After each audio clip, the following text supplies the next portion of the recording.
What's been top of mind for you in the spring season? Like, how are you using the spring season to help you prepare for the fall? Yeah, so like for me personally, I'm focused on getting back healthy, but a lot of girls are working more one on one with the coaches, asking them what they need to improve and get better at. And then we're using whatever that feedback is to then get better and just better ourselves for the fall so that when we come back in the fall, we're ready. So on the field, what are some things that girls are looking to improve specifically here at GCU?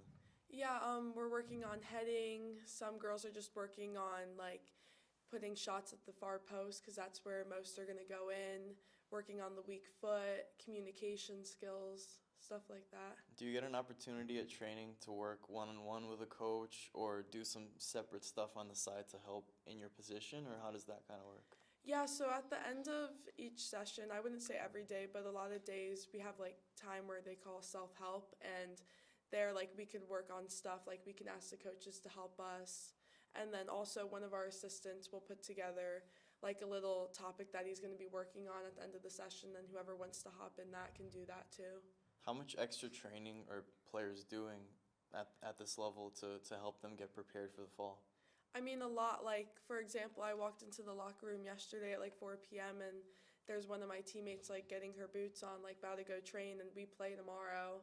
Like, it's just whenever they have free time, like all the time, when our legs aren't as beat up from the fall. Yes, so I mean it's definitely a grind and like managing school Yeah. and soccer. Are you guys like overloading your school schedule during the spring so that maybe you can take a little bit less class in the fall? Yeah, so like we all plan our harder classes in the spring. We still always have to get at least 12 credits to stay eligible per semester. But like for me, like I always plan my harder classes in the spring because I'm going to have more time and I won't be traveling as much. Where in the fall you're going to be missing class, so you probably want to pick your easier classes then. Yeah, are you girls like scheduling the same type of classes if you're the same major and things like that so you can help each other out, have the same schedule? I mean, yeah, like it's really nice if you do have a teammate in your class because you can help each other out. But I would say, like, across the board, everybody has a bunch of different majors and at different levels and how far they're in. So, How does that work with the team dynamic, or is everyone asking each other different questions for different classes and things like that? Starting yeah, like in conversations? study hall, like girls will be asking each other for help on like math and biology and stuff like that. Yeah. Yeah, that's good. So in terms of, the workload on the soccer side of it and on the school side of it, like what are some things that are helping you manage that balance? Definitely making sure that I, at the beginning of the week, look at what my assignments are going to be for the week. Don't leave it all to Sunday. You won't want to do it then. But I would say keeping a calendar, and our school's really good where like we have a calendar in our like website that we use to submit all our assignments, so that helps a lot. Your academic advisors will keep you on check and text you and make sure that you're doing what you need to do, or then you're getting texts from the coaches, which will give you a kick in the butt really quick too. Yeah, explain a little bit about how much of a help those academic advisors are, because I had them when I was in college and they make the difference in the world for sure. Yeah, so much. I mean, they just keep you accountable. Like, if you need help, like, they're there for it. They can get you into tutoring. They could give you more study hall hours if they know that you're not going to do your homework on your own time. And that's where they're really good at, like, handling each person differently. And during the recruiting process, did you know that that resource was available, and how much of a focus should players that are looking into the recruiting process like ask those kinds of questions? I mean, yeah, I was like aware I would have an academic advisor because normally on like official visits and stuff like that, you'll sit down and meet with them. But I never thought to like actually like look more in depth about it. And I think it is important to see how much they are supporting you in that area in the department. What are some different resources that student athletes have that they might not know they have that they should be asking and looking for when they're going on visits? Yeah, I mean, just like, I mean, a simple one would just be like we have printers. Like, you don't have to go to the library to print your stuff. You have your own study area. They have computers in there if you need to use them. Also, just the tutoring. Sometimes they'll give you mandatory tutoring too, which helps. Yeah, definitely. And in terms of like stuff on the field, do you prefer to like train on your own, or are you asking other girls to come and train with you? What do you prefer to I'd do rather on- train with other girls. I mean, it just makes it more fun. I mean, sometimes you won't be able to if you want to just go get touches and pass the ball against the wall. Like, that's great too. But I think you can get a lot more done when you're bringing out other girls because then you can get more diverse with what drills you're doing and stuff like that. What drills are you focusing on a lot nowadays as a defender? I mean, as an outside back, I mean, 1v1s is great, but you can't do that on your own. Also, just working down the sideline and then getting crosses in, a lot of that stuff. If you don't have someone to help you train, like what are you doing as like you said, you're an outside back. What are you Mhm. doing as an outside back to train on your own? I mean, just also getting lots of touches on the ball, dribbling through cones. Like you could set up mini goals in different areas of the field and practice like getting those passes there. Let's destroy this myth about cones. Mhm. Do you hear all this noise about cones aren't good for you? No, I've never heard that. Yeah, like cones aren't good for you. They make you stagnant. They make you robotic. Like, what do you think about all that? I mean, no, I don't think that's true at all. I mean, I think it helps you get your feet moving a lot quicker. You're not going to just be dribbling around imaginary cones. I don't know. Yeah, I mean, a lot of the emphasis is put on like, just putting a box around, using some free flow dribbling, just using the space that's available to you and getting creative. Are you doing that also? I mean, yeah, we do that in training. At the beginning of training, sometimes our coaches will have us dribble around in a circle and like just get touches, getting the ball touching different parts of your foot. I mean, all of that's great. I think as long as you're working on something, it's going to be beneficial. How do you determine what that something is? I think that's where self-evaluation comes in, and you need to understand what you need to get better at. And how do you do that personally? I mean, like, if you know you gave the ball away or, like, your left foot's not where it needs to be, like, watching film, just doing as much as you can to, like, reevaluate yourself. Right, and on the focus of film, I tell a lot of my players to look at one key specific thing, Mhm. whether that be passes, whether that be dribbles completed. Is that something that you do, and how do you evaluate your film when you're watching it? Yeah, that is something I do. One of my old coaches taught me to do that, and she was like, count how many times you did this and that.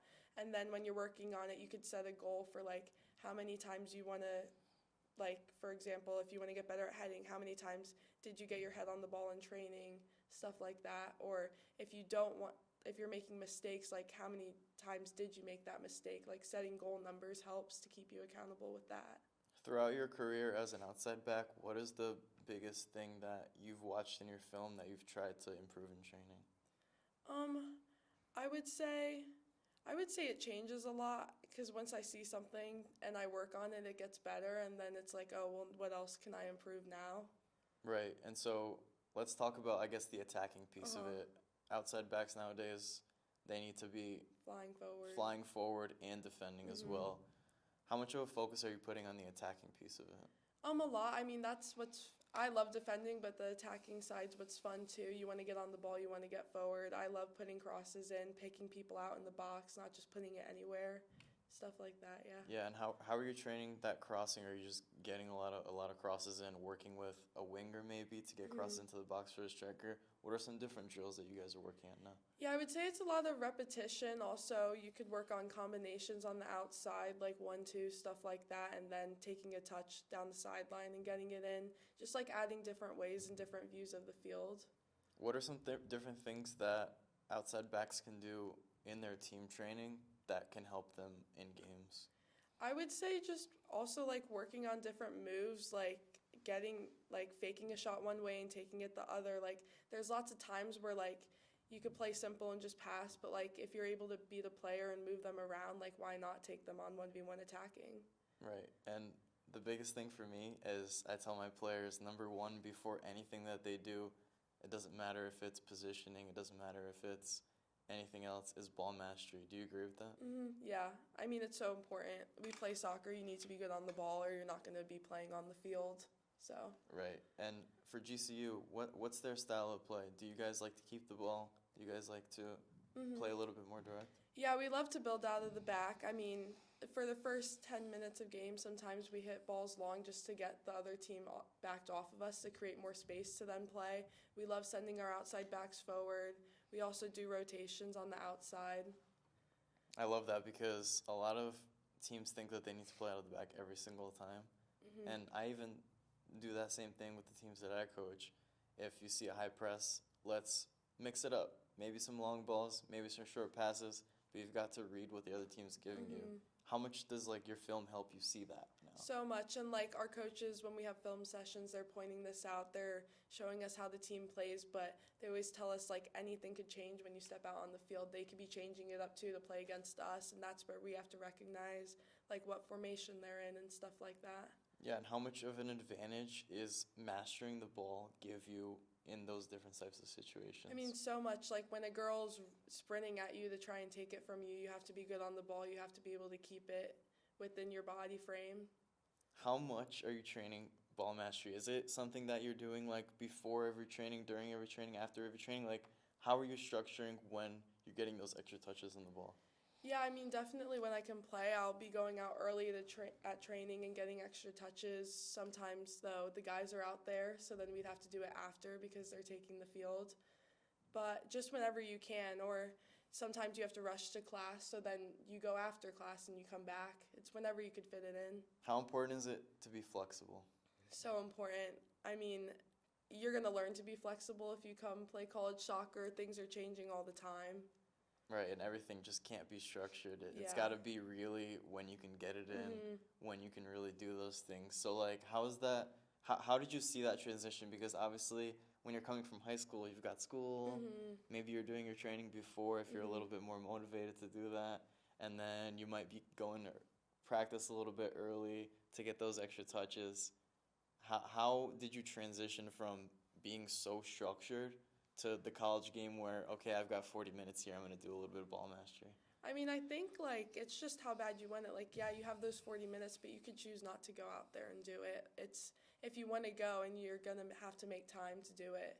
Like in the mornings, we have lift first before training, and then we're rushing to training. So most times we won't even have time. It's like most of our girls are going out later at night and playing then. Why do you think a lot of players don't make it? I would say they either, I don't know. I mean, everybody's different. Some people like just start playing later. I mean, I don't want to be mean, but like some people just aren't ever going to be good enough. I would say as long as you're working as hard as you can and putting in effort, a lot of girls think they're better than they are, which is a big issue. Like it is a time commitment. It's your work ethic. It's all of that. If I've got the work ethic, I've got the mentality, and I know I can train, do you think that that's enough to really get to the next level?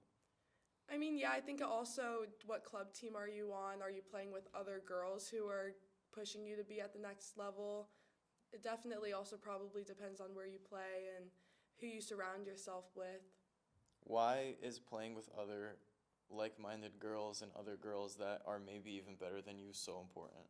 I mean, it's going to make you better most of the time. Like, if you're going to be giving the ball away left and right if you don't get up to their level, I would say a big thing for me was like change of speed in the game coming to the college level was a huge jump. And like, you see it all the time with the freshmen. You got to give them a few months to just get up to playing at the pace that we're playing.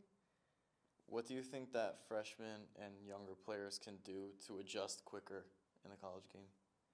I mean, I would say like if you have friends who are older in your club and have gone to college, like playing with them over summer when they're home, playing pickup, playing with boys helps a lot if you have the opportunity to do that.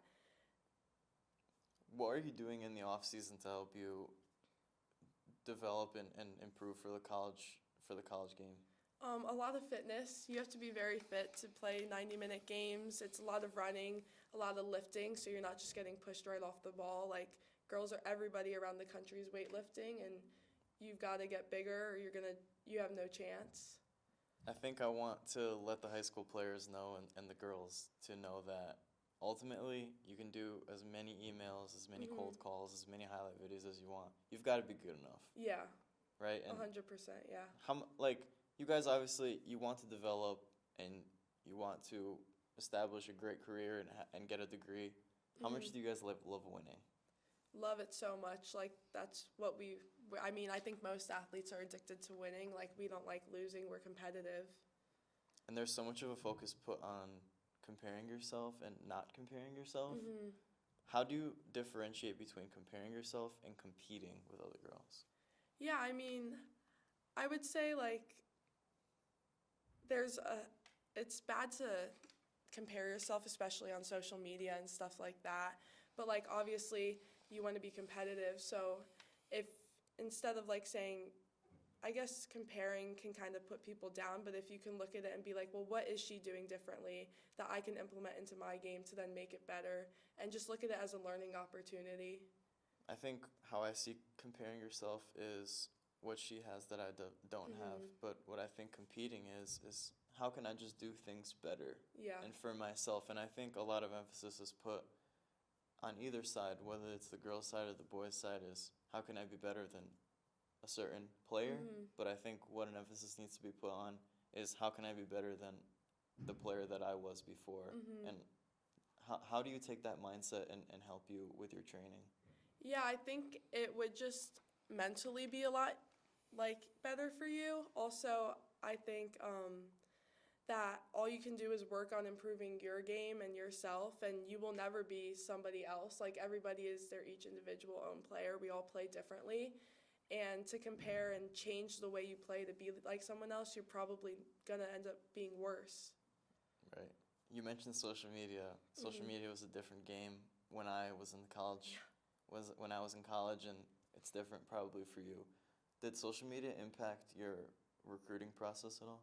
I would say no. I would say it's grown even in the last 3 years a lot since I've been in college. Like now, we're seeing girls with the big social media presence coming in, and I would say, yeah, it helps with like NIL and all of that. But I think coaches don't care either way. As long they are looking at what you are posting though, and making sure that it's content that is going to represent the university. But you have to remember, like, it's not just your brand anymore; it's the school. What should girls be focused on social media, if at all? I mean, yeah, I wouldn't. Social media has never been like a focus for me where I'm like, oh, I need to be doing this, this, and this on there. It's more just been to keep up with friends for me. So, Could social media benefit players' recruiting process or their mhm. time in college as a whole? You mentioned NIL. Yeah. Could social media play a factor in anything that they do here on campus? Yeah, I mean, definitely like build your own personal brand. Like, I would say coming to college will help you build your brand a lot. Um, it's going to help you with getting your name out there. You can be posting highlight clips. Like, I know, like, most soccer people who play soccer, like, you're seeing soccer stuff on your feed. I assume our coaches are seeing soccer stuff on their feed too. And I would say they'd rather be seeing that than, like, party stuff. Don't post any of that. That's a big no no.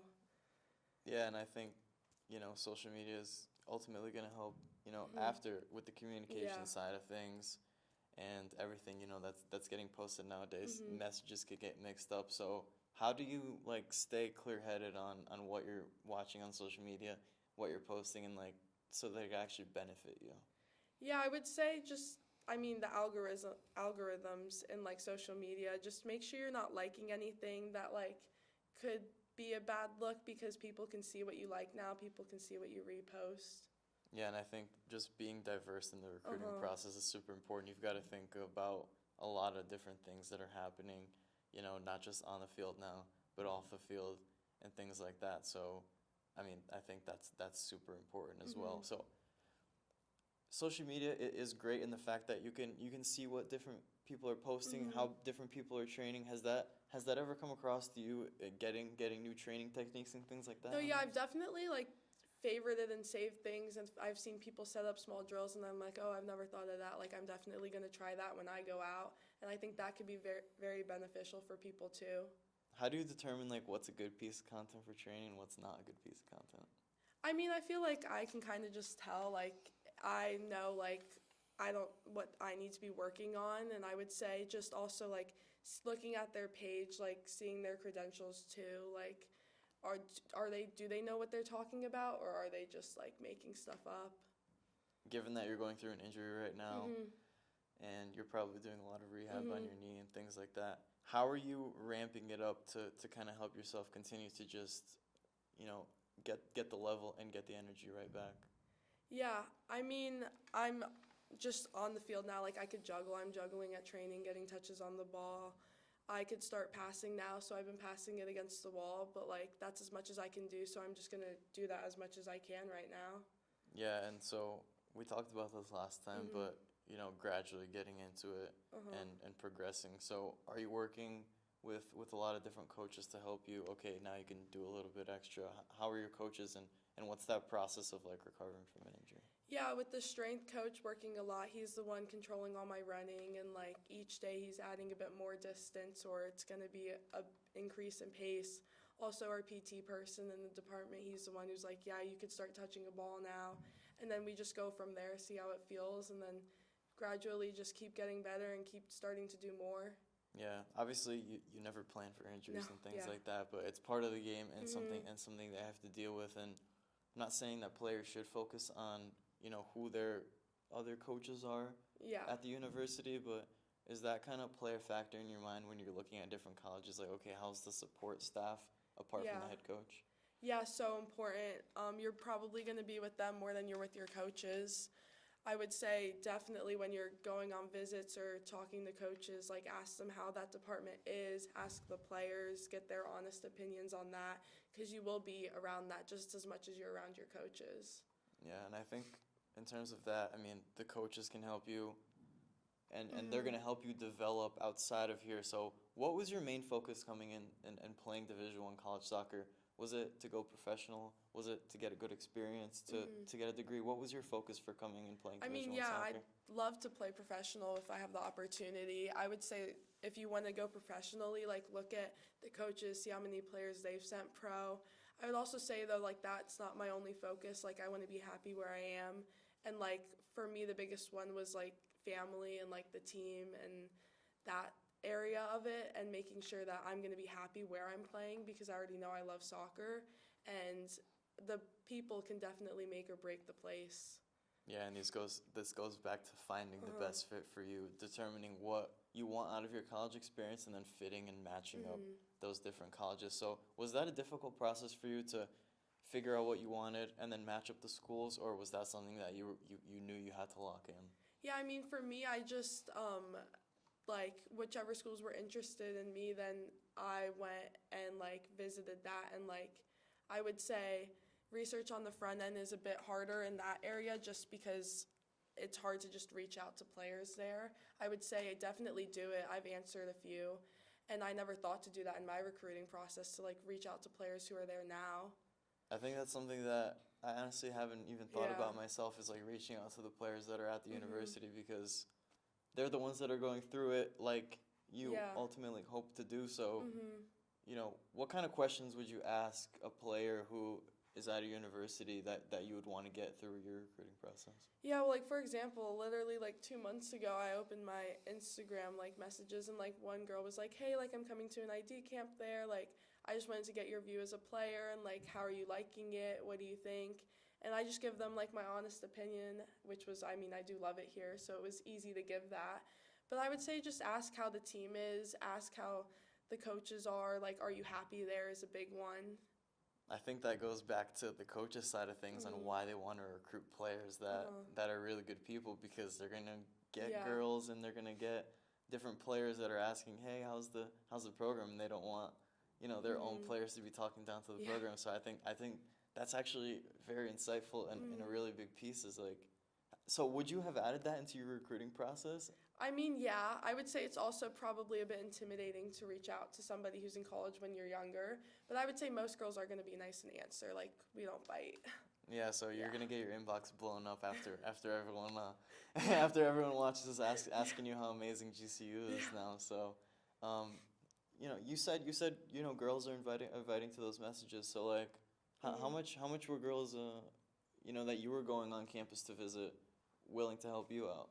I mean, yeah, I would say the coaches definitely, if they want the recruit, they're going to be like, you guys need to be there with them the whole time. Like, make sure that you're including them in things and bringing them around the girls and stuff like that. And I would say also pay attention to that when you're on visits. Like, make sure the girls are willing to bring you around and help you, because that just shows the kind of people they are. Yeah, and I think that's something that I think I overlooked personally in my recruiting Mhm. process is coaches were asking me to come on visits and things like that. I didn't realize how big of a deal that Yeah. was. So what should you be doing on an official visit to stand out to the other players on the team that you hope to be your teammates one day? Yeah, I mean, just be yourself. Like, me personally, like, I would say I am, like, probably a bit more shy at first. But, like, just try and talk to them as much as you can. Like, get to know them, let them get to know you, and it helps a lot. Yeah. What's the biggest thing you're looking forward to for the remaining of the spring season? Yeah, we have, like, 2 weeks left. I'm just looking, we have a game tomorrow. Super excited for that. It's our last spring game. And then we're doing a little 7v7 tournament at ASU the following weekend, which will be fun. But just enjoying my time with the team now, the last 2 weeks we're here, because I'm not going to see them all summer now.